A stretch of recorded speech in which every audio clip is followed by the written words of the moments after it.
Imagine for a moment this vast, invisible ocean of airwaves. It's, well, it's the foundation for pretty much our entire digital lives, right? Absolutely. Everything from your smart thermostat, talking to the cloud, Right, or streaming movies. to, critical emergency services communication. Yeah. It all hinges on this finite resource. And here's the thing that's always struck me as odd. For decades, we've basically treated this ocean like parcels of real estate. Yeah. Really rigidly divided up and allocated. Fixed assignments. Exactly. This band for TV, that one for mobile phones, another for something else. But like prime real estate that sits empty most of the time, huge chunks of these assigned airwaves just go completely unused. Well, others are totally clogged up. Yeah, leading to, frustrating dropped calls, slow internet, just general inefficiency. It's this weird paradox, isn't it? We have this abundance, but it feels scarce. And that, right there, is precisely the problem that cognitive radio, or CR, was, engineered to solve.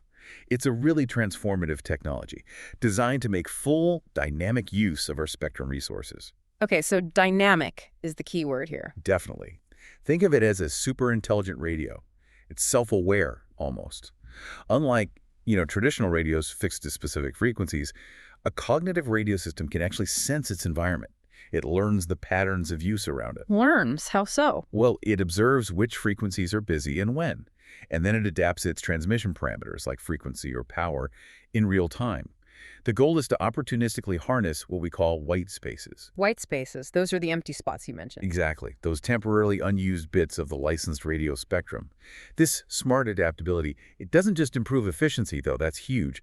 It fundamentally changes our relationship with the airwaves. It pushes us towards much, much better spectrum utilization of all that capacity that was just kind of sitting there idle.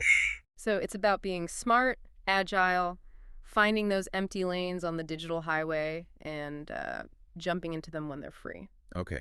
And it sounds like this isn't just one radio doing its own thing. The research we're diving into today, and this is from a brilliant team in India, Danish Murdo, Chinmay Bhagat, Drupal Patel, Kamal Captain, and Ashok Parmar, really emphasizes the power of cooperation. Absolutely. Cooperation is critical. One of the core pillars, really, of cognitive radio's intelligence is cooperative spectrum sensing, or CSS. Okay, cooperative spectrum sensing. Why cooperative? Well, think about it. If just a single cognitive radio user tries to sense the environment all by itself, it might miss a really weak signal from the main user, the primary user. Or, it could be fooled by local interference. That could lead to a wrong assessment of whether a channel is actually free. And that sounds like a big risk. Interference, maybe?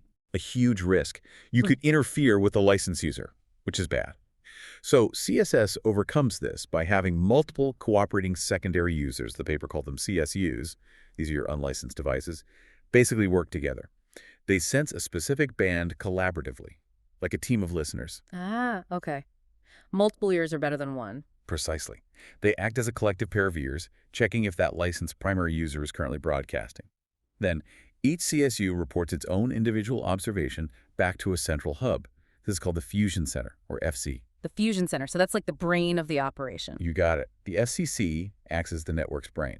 It takes all that collective intelligence, all those reports from the different users, and uses it to make a final, much more reliable decision about whether that channel is truly available to access. This specific model, where everything goes to a central point, is called centralized CSS. And it significantly boosts the accuracy and reliability of the whole spectrum sensing process. Okay, so on one hand, CR offers this incredible efficiency, this dynamic sharing, and CSS makes it reliable. It paints this picture of, like, digital harmony. But, and here's the mission for our deep dive today, this openness, this cooperation, while it's brilliant for efficiency, it also, maybe inevitably, creates some serious vulnerabilities. That's the flip side, yeah. We're going to plunge into a particularly insidious threat, something known as the Byzantine attack. It's a kind of digital deception, really. And then, the exciting part, we're going to uncover a really clever, almost counterintuitive defense mechanism. It uses something called an isolation forest algorithm. And the really cool part is how it works. Exactly. It finds the bad actors not by spotting obvious flaws, but by noticing they're actually, well, almost too perfect. Yeah. It's a fascinating dive into the hidden patterns of digital trust and betrayal. Let's dig in. Okay, let's unpack this core problem a bit more. Okay. Cognitive radio was designed to solve underutilized spectrum. We touched on that, but I want to make sure we really grasp the scope. Historically, how did we even end up with so much valuable airwave space just sitting empty? Yeah, it's a great question, and it really boils down to the history of spectrum management. Think way back, early days of radio, even through most of the 20th century. Regulators allocated frequencies on a fixed, exclusive basis. Like property deeds. Pretty much. It was like dividing up plots of land and giving each plot to one owner, a TV broadcaster maybe, or a mobile phone company, or the military. They had exclusive rights to that slice of spectrum, 200/7, whether they were actually using it all the time or not. Which probably made sense back then, right? To avoid chaos. It did, in a simpler time. It ensured clear channels, prevented interference. But the problem really exploded as wireless tech took off and the demand for spectrum just went through the roof. That fixed allocation model suddenly became incredibly inefficient. Because those plots of land were always busy? Exactly. They might be bustling during peak hours, but totally empty at other times. A TV station might only broadcast for certain hours in a specific area, leaving its frequency totally idle the rest of the day and night. Or a mobile carrier might have a license covering a whole country, would only use it heavily in cities, leaving rural areas practically untouched spectrum-wise. Creating this artificial scarcity. Precisely. Yeah. In a resource that, if we managed it smarter, could offer way more capacity. And that's the exact gap cognitive radio steps into. It lets these secondary users, your phone, a smart city sensor, an emergency responder's device, intelligently listen or sense if a licensed band is being used by its primary user. The owner of the plot. Right. And if it's free, the secondary user can opportunistically and temporarily hop onto that frequency. It's about sharing, not just exclusive ownership. And that leads to vastly better spectrum utilization. We get more out of the airways we already have without constantly needing to find or license new ones. Okay, that makes the why much clearer. And you mentioned cooperative spectrum sensing, CSS, making it more reliable. If efficiency is the game, why can't each secondary user just decide for itself? Why the need for cooperation to boost performance? What are the specific limits of just one radio trying to figure this out alone? That's a crucial point, because while a single CR can sense, its view is inherently limited, localized. Imagine you're standing in a busy city park, trying to figure out if some distant radio station is on air. Okay. Your judgment could easily be skewed, right? Maybe by a passing ambulance siren, or big buildings blocking the signal, or maybe the station signal is just weak and fading where you are. You might mistakenly think the station is off-air when it's actually broadcasting. Or the other way around. Or the other way around, yeah. Yeah. In the world of cognitive radio, this translates to real challenges. A single secondary user might experience shadowing from buildings, or fading from atmospheric stuff, or just local interference from other nearby gadgets. Any of these could lead to a local misjudgment. Which means either it misses detecting an active primary user, potentially causing harmful interference, or it raises a false alarm, thinking a channel is busy when it's actually free. And that just wastes valuable spectrum opportunities. So cooperation smooths out those local errors. Exactly. Cooperative spectrum sensing, CSS, is the elegant fix. By having multiple CSUs spread out physically across the network, each doing its own local sensing, and then reporting that data back to the central fusion center, you mitigate those individual local errors. Like getting reports from all over the park, not just one spot. Perfect analogy. The FTC aggregates these diverse observations, applies some smart decision-making logic, and arrives at a far more accurate, more reliable assessment of the primary user's status. This collective intelligence dramatically improves the accuracy of figuring out if a channel is truly available or occupied. It's all about robustness through, well, redundancy and distributed intelligence. Okay, here's where it gets really interesting for me. Because this cooperative, open nature, this fantastic model for efficiency and reliability, it feels like it inherently creates an attack surface, right? Like building a wonderful open city where everyone cooperates, but that openness leaves you vulnerable to, well, bad actors. What kinds of security threats do these cognitive radio networks face, especially with that fusion center acting as the central brain? You've hit the nail on the head. It's a critical trade-off. The power of cooperation absolutely comes with the challenge of ensuring trust among those cooperating users. Now, the paper briefly mentions some common wireless threats, things like jamming. Just flooding the channel with noise? Right, or spoofing, where attackers pretend to be legitimate users to gain access, and wiretapping, basically eavesdropping. These are generally understood threats in wireless, but the one that really strikes at the heart of the cognitive radio system's integrity and the specific focus of this paper is much more insidious. It's the Byzantine attack. Byzantine attack sounds complex. It is. This isn't just about simple disruption. It's about sophisticated, calculated deception. It's also known sometimes as the spectrum sensing data falsification attack, or SSDF attack. Spectrum sensing data falsification. Okay, that's descriptive. It is. And the core issue here is really troubling. It means some users within the cooperative network, the paper calls them malicious users or MUs, become compromised. These aren't just faulty devices sending bad data by accident. These are entities acting intentionally, systematically, to deceive the whole system. How do they do it? Their main tactic is to report falsified sensing data directly to the fusion center. So instead of sending an honest observation, yep, channel's busy, or nope, channel's free, they deliberately send incorrect, strategically manipulated information. This directly influences the fusion center's decisions. They're essentially feeding lies to the network's brain. Wow, so they're not just making noise, they're actively trying to manipulate the FEA into making the wrong calls. What's their endgame? What are these malicious users actually trying to achieve by falsifying data so precisely? It sounds like it's more than just causing chaos. Oh, it's absolutely more than chaos. It's about gaining a strategic advantage, usually through one of two primary objectives. Yeah. Both are equally damaging to the network. First, they might want to decrease the probability of detection. Meaning they report an occupied channel as free, even when a primary user, like, say, emergency services, is actively transmitting. The goal here is to disturb the normal operation of those legitimate primary users. This can lead to really disruptive interference. That sounds dangerous. Critical communications getting garbled or blocked? Exactly. Imagine emergency responders relying on a frequency, and suddenly a cognitive radio network mistakenly allows secondary users onto it because it got fed bad data.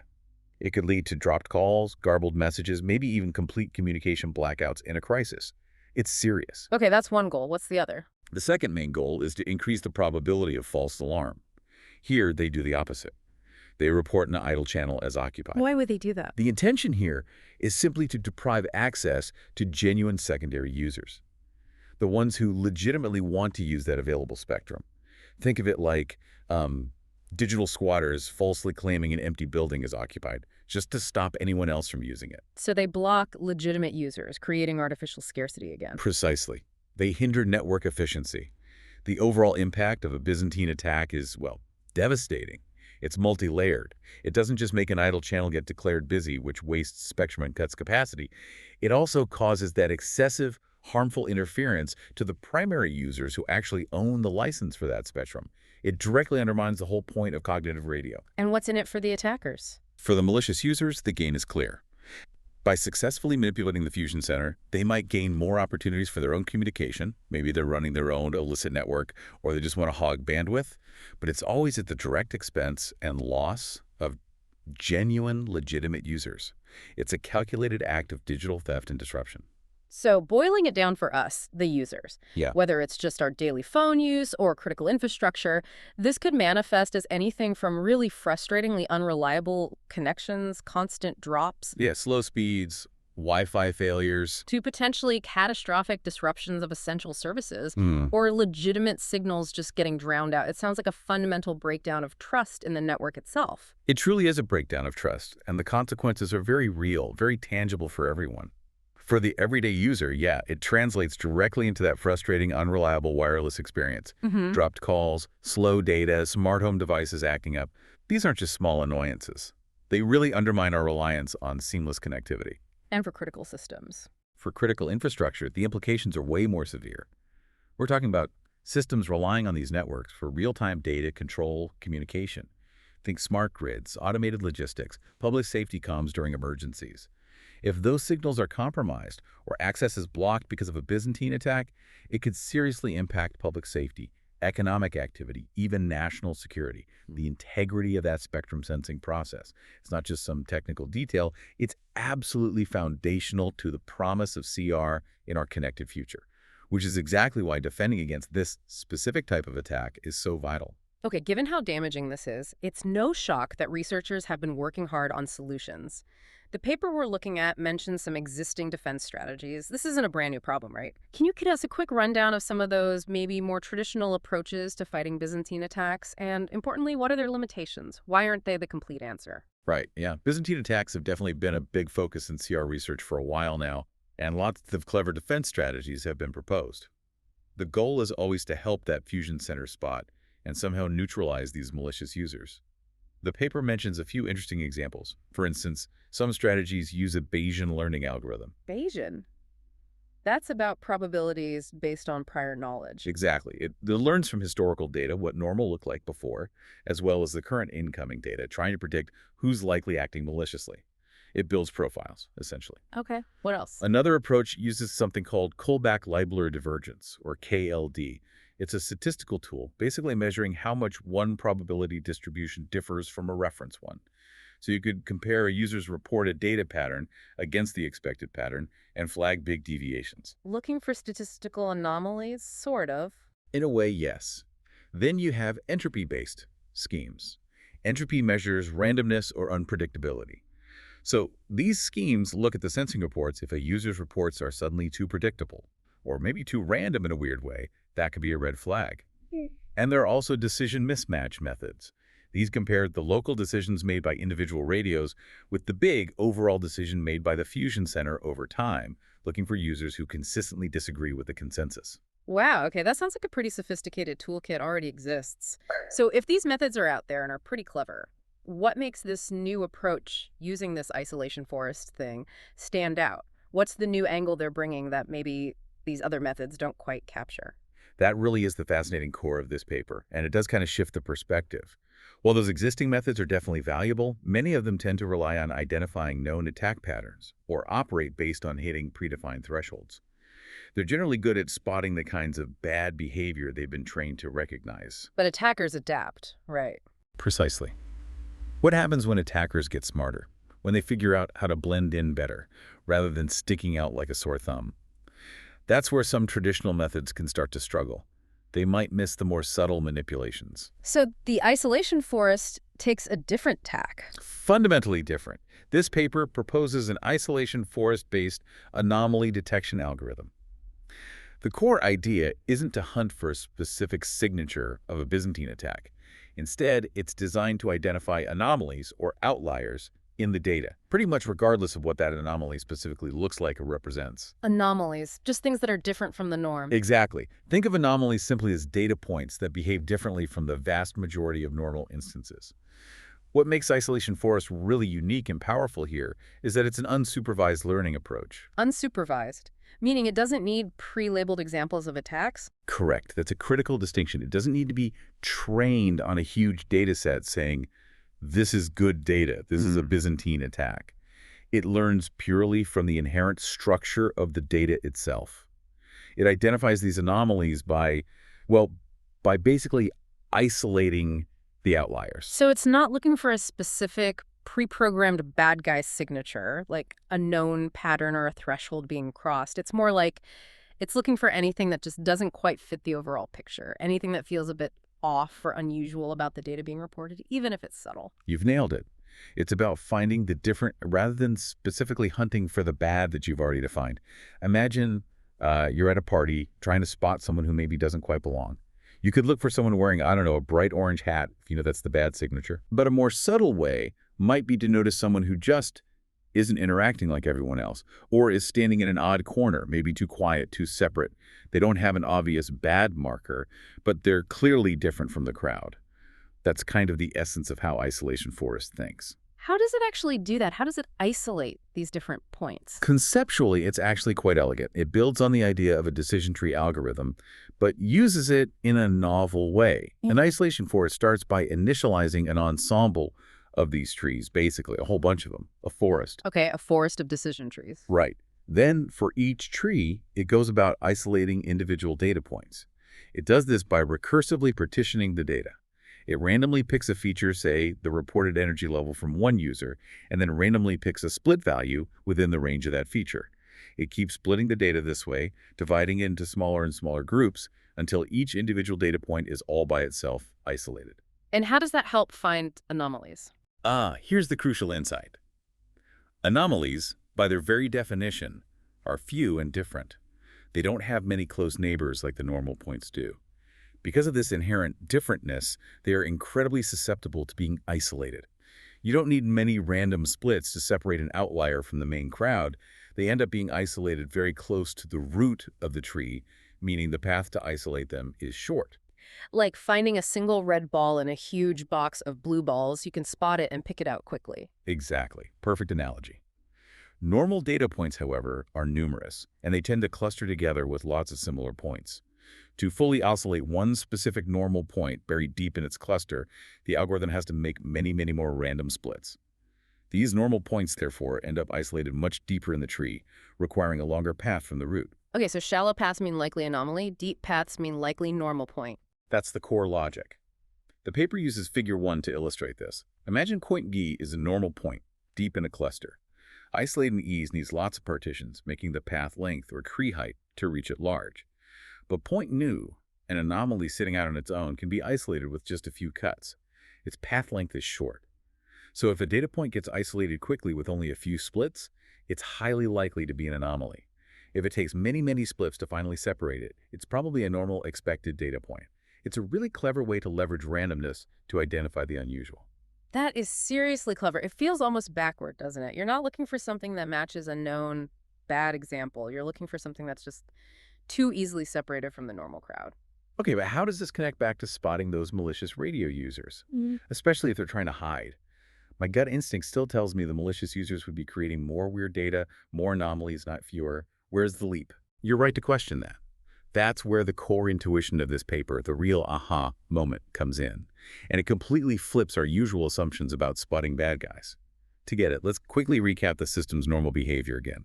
In our centralized CSS model, each genuine CSU calculates the signal energy it receives. This energy falls into one of two states, or hypotheses. HUO, the channel's free, just background noise, typically modeled as additive white Gaussian noise, AWGN. Or H1, the channel's occupied by the primary user signal, plus that same noise. Okay, HUO is noise only, H1 is signal plus noise. Got it. And crucially, for the genuine, honest CSUs, their reported energy levels naturally follow predictable statistical patterns. Under H0, idle channel, their reports cluster around a certain noise level, forming a nice bell-shaped curve, a Gaussian distribution. Under H1 busy channel, the reports cluster around a higher signal plus noise level, forming another, different Gaussian distribution. Figure 2a in the paper shows these typical probability density functions, the PDFs. So genuine users, operating normally, produce data that fits these expected statistical shapes. That's our baseline for normal. Right. So healthy, honest radio users' reports follow these predictable patterns. You can basically draw those bell curves, and most reports fall within a certain range. And the further out you go on the tails of those curves, the rarer or more anomalous those naturally occurring extreme values become. That's our normal baseline. Exactly. Now let's contrast that with the attacker's strategy, as laid out in the paper's attack model. They focus on a sophisticated type called a centralized independent probabilistic small scale, or CIPS attack. Yeah. This isn't random noise generation. When a malicious user senses an energy value, let's call it M, they don't just pass it on, they strategically falsify it into a new value, E prime. How strategically? It's calculated. They use a threshold, let's call it eta, maybe set at the point where the H0 and H1 distributions cross over. If the measured energy M is below this threshold eta, they'll add a certain amount, delta, the attack strength, to it. They do this with a probability lambda 0. This is designed to make an idle channel appear busy. Okay, inflate low readings. What if it's high? Conversely, if the measured energy M is above the threshold eta, they'll subtract delta from it, this time with probability lambda 1. This is done to make a busy channel appear idle. Whoa, so they're not just sending garbage or zeroing things out. They are actively, strategically shifting their reports, nudging the data points in very specific directions to fool the system, pushing the data towards a state that benefits them. It's targeted manipulation. Precisely. Targeted and calculated. Figure 2a in the paper even shows this visually, with those horizontal arrows demonstrating how MUs literally move data points from one region of the probability distribution to another. If they want to make an idle channel look busy, they take low energy readings and artificially boost them upwards. If they want a busy channel to look idle, they take high readings and push them downwards. They're meticulously trying to push the collective data interpretation at the fusion center towards a wrong decision. Okay, I think I see where this is going now for the counterintuitive part. Right. Here is the aha moment, the core insight that the isolation forest brilliantly exploits. Remember our definition. Outliers, anomalies, are observations that appear less frequently. They lie in those low probability tail regions of the distributions. Your initial gut feeling is totally logical. You'd think a malicious user sending fake data would create more statistical outliers because, well, they're being bad. But the paper reveals something fascinatingly different. Because they're not being randomly bad. Exactly. Since the attack is specifically designed to move data points towards the middle of the deceptive but seemingly normal-looking distributions that achieve their goal. For instance, making an idle channel look occupied by reporting a value that looks like it belongs to an occupied channel's distribution, even if it's fake. The probability density function of the attacker's own reported data actually tends to shrink. It becomes more concentrated, more tightly clustered around these fabricated, normal-looking but false values. So they're pulling their reported values away from the true extremes. Yes, they are actively avoiding the tails of their own reported distribution. Yeah. And this leads directly to the critical, counterintuitive deduction. If you count the total number of outliers across all the data from all CSUs, and then you break it down and count the number of outliers contributed by each individual user, you will observe that the number of outliers are actually more in genuine users compared to the malicious users. Hang on, wait, let me process that. The bad guys, the attackers, actually look more normal in terms of outliers. That feels completely backward. My brain insists the malicious users should be the ones throwing off all the weird, anomalous data points. Why on earth would they produce fewer outliers than the genuine, honest users? What's the genius behind that paradox? That is the core brilliance and why this approach is so potent. It's because the malicious users aren't trying to be genuinely random or anomalous in a way that would typically flag an outlier detector as weird.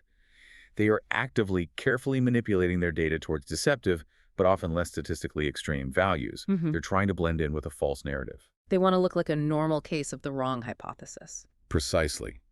Their goal isn't chaos through random outliers. Their goal is deception by making false data appear plausible. If they want to make an idle channel seem busy, they'll report an energy value characteristic of a typical occupied channel, not necessarily an extremely high, obviously weird spike.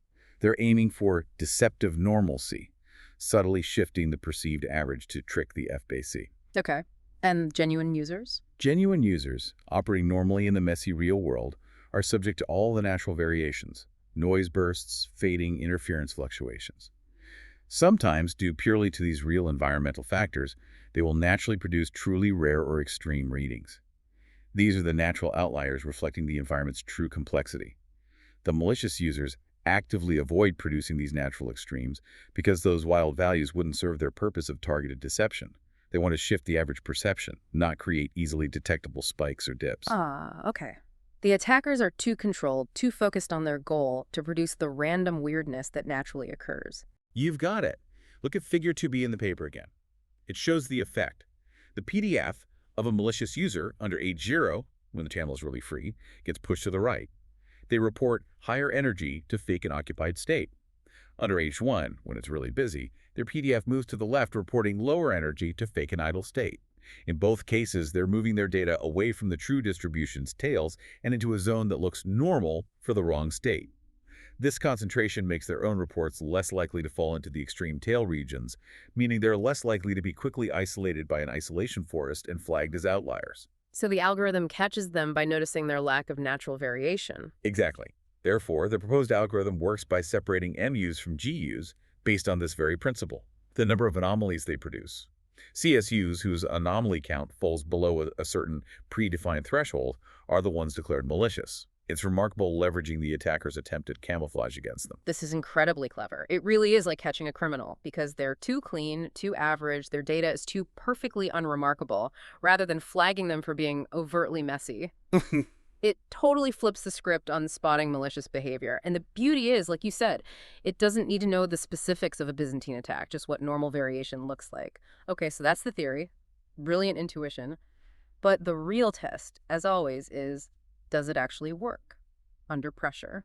In simulations, how did the researchers validate this? Absolutely. The theory is neat, but does it hold water in practice? That's where the simulations come in. And the researchers conducted a pretty comprehensive set to validate their algorithm. The paper is very specific about the setup, which is good for repeatability. They modeled a system with MQ operating secondary users in total. And for the main test, they designated MB, 3 of those as malicious specifically, users 1, 2, and 3 in their setup. Okay, 10 users, 3 of them bad guys. Right. Then they ran P. Uri's 4,000 sensing instances. Think of that as 4,000 separate moments where the network checks the spectrum. And for each of those instances, they collected N equaled 100 energy samples per user. So it's a decent amount of data to work with, giving a solid basis for testing. Makes sense. What did they look at first? First off, they wanted to clearly show the damage these malicious users actually caused before applying their defense. Figure 3 in the paper illustrates this really well. It's a standard plot used in detection theory, comparing the probability of false alarm, QF, against the probability of detection, QD. Remind us what those mean again? Sure. QF, false alarm, is the chance you mistakenly say an idle channel is occupied. You want this low so you don't waste opportunities. QD, detection, is the chance you correctly identify an occupied channel as occupied. You want this high so you don't cause interference. Ideally, high QD, low Q. Got it. High detection, low false alarm. Exactly. Yeah. So they compare two scenarios on this plot. One curve shows performance with all GUs, all 10 users are genuine, no attack.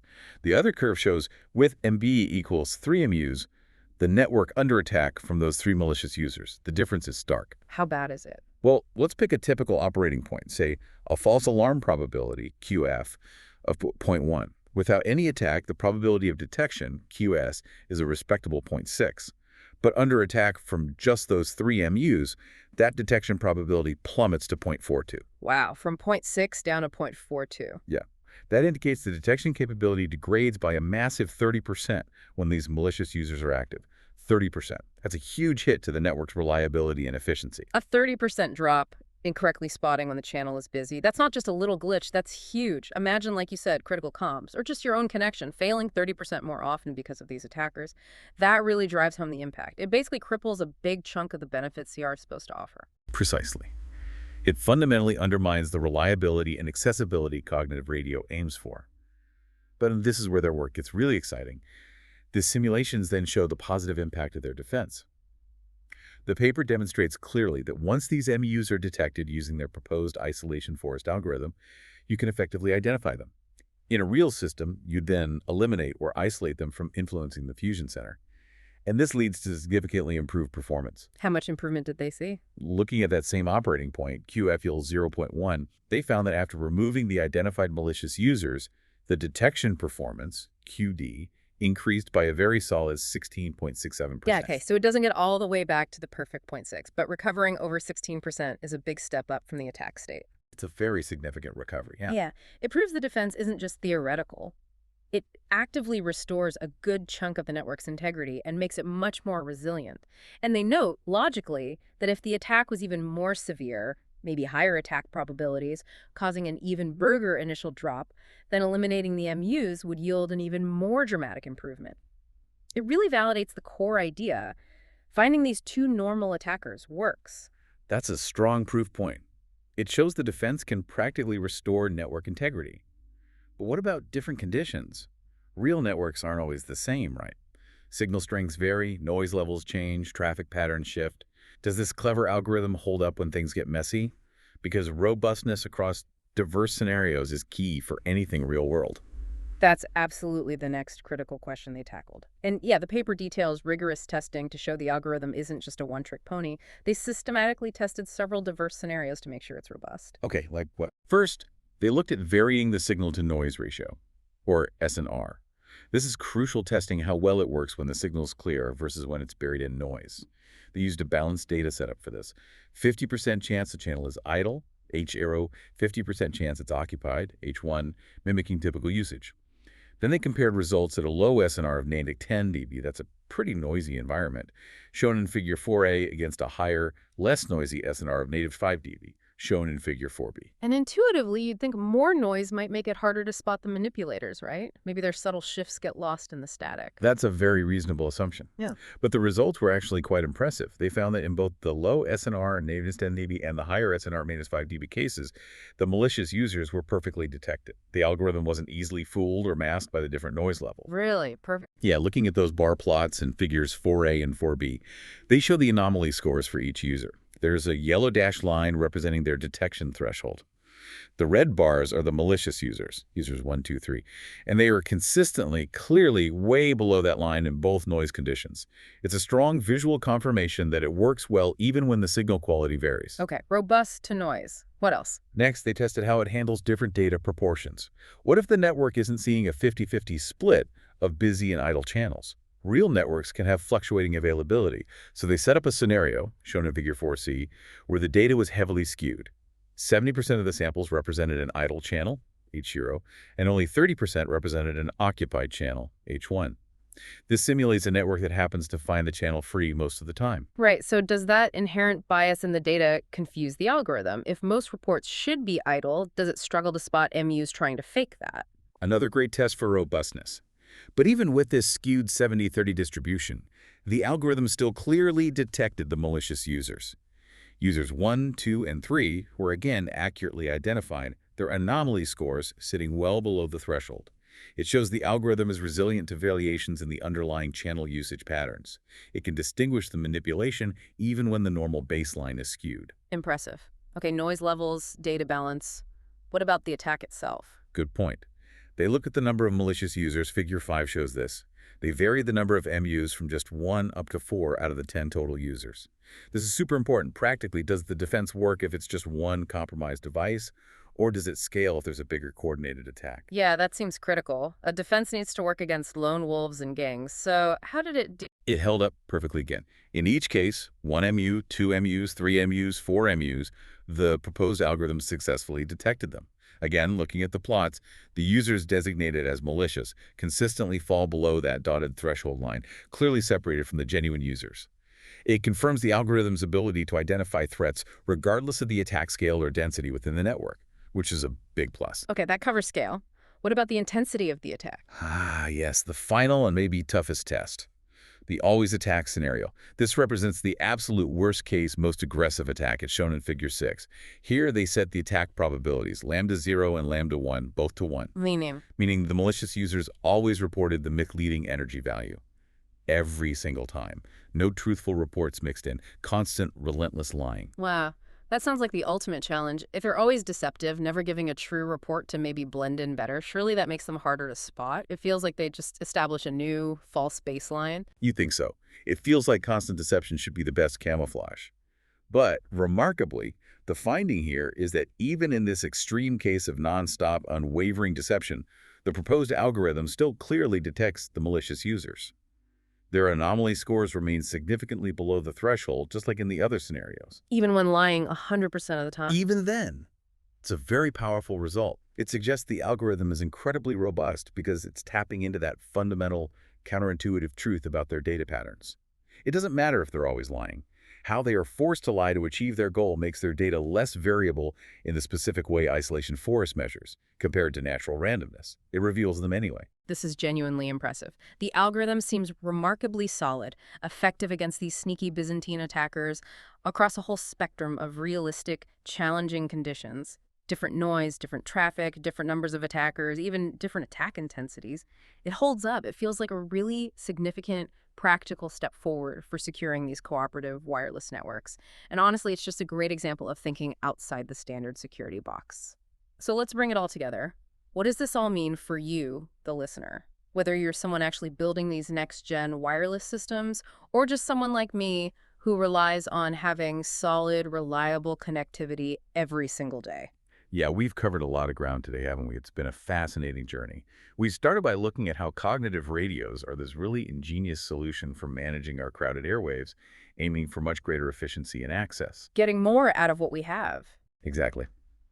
Then we peeled back the curtain on the dark side, the insidious threat of Byzantine attacks, where malicious users don't just cause noise, they strategically falsify data, trying to trick the whole system, disrupt critical comms, create fake scarcity or dangerous interference. It's pretty scary stuff. But then, the really exciting part, we saw how this innovative, truly surprising approach, using the isolation forest algorithm, can effectively fight back against these sophisticated threats. And the key insight, the thing that really flips intuition on its head, is that these attackers, because they're trying so hard to blend in, to appear deceptively normal, they paradoxically end up producing fewer statistical anomalies than the genuine users dealing with real-world randomness. Their lack of natural weirdness gives them away. That's the ticket. It's this subtle, too normal signature that makes them identifiable. And the simulation results we discussed, they really hammer this home. They powerfully verify the correctness and effectiveness of this algorithm across all those different scenarios. SNR, attack probabilities, number of attackers.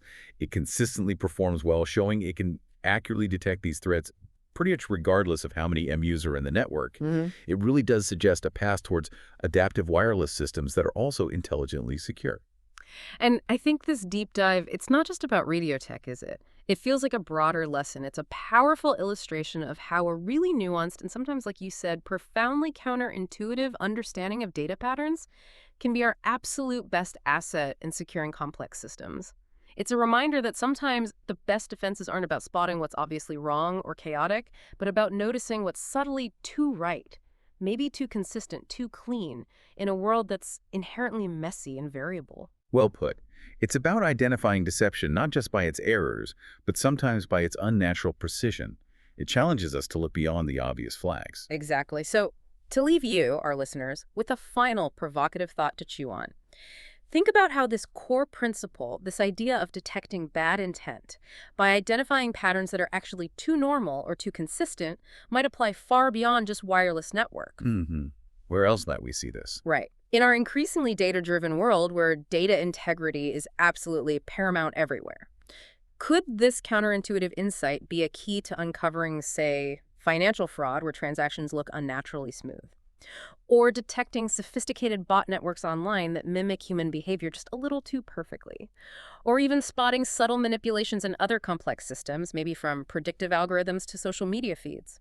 What other too perfect patterns out there might be hiding something strategically amiss, just waiting for us to uncover them by looking for the absence of expected natural variation? Something to think about.